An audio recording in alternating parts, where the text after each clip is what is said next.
আমি জাহান্নামে যাব? আমি তো মসজিদ, মাদ্রাসা, এতিমখানা, বৃদ্ধাশ্রম এমন কিছু নাই যে বাকি রাখছি। শত শত মসজিদ আমি করেছি, আমি কেন জাহান্নামে যাব? আল্লাহ বলবে, না, তুমি দান করেছিলে এই জন্য যে লোকজন তোমার দানশীল বলবে, দানবীর বলবে, আদেম তাই বলবে। ওটা তো তোমাকে বলা হয়েছে, জাহান্নামে যাও। আমার কাছে কি চাও? Go to the hell fire. সেদিন আল্লাহ তাআলা অনেক আলেমকে ডাকবেন, অনেক দাঈদেরকে ডাকবেন, অনেক দুআত ইলাল্লাহদের তিনি ডাকবেন।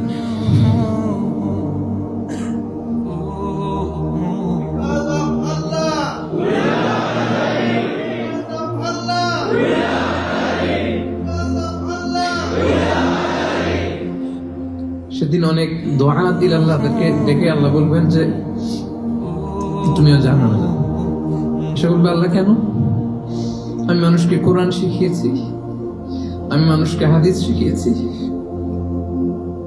আমার কথা শুনে অনেক নামাজ পড়েছে, আমার কথা শুনে অনেকে দাড়ি রেখেছে, আগে সুদ খেত, আমার কথা শুনে সুদ বন্ধ করেছে,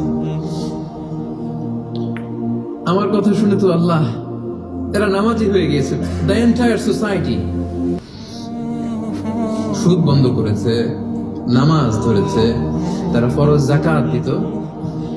আল্লাহ আমি কেন জাহান্নামে যাব?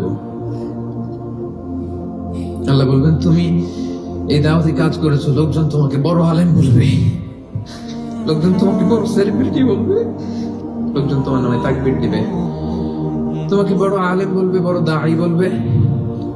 এটা তো বলা হতো তোমাকে দুনিয়াতে, আল্লামা বলে ডাকা হতো তোমাকে, বাহরুল উলুম বলা হতো তোমাকে, জ্ঞানের সাগর, অনেক বড় দাঁড়ি, অনেক বড় সেলিব্রিটি তোমাকে বলা হতো এই দুনিয়াতে। তো যা চেয়েছো তা তো পেয়েছো, আমার কাছে কি চাও? আমার কাছে তোমার জন্য কিছু নাই। Go to the hell fire.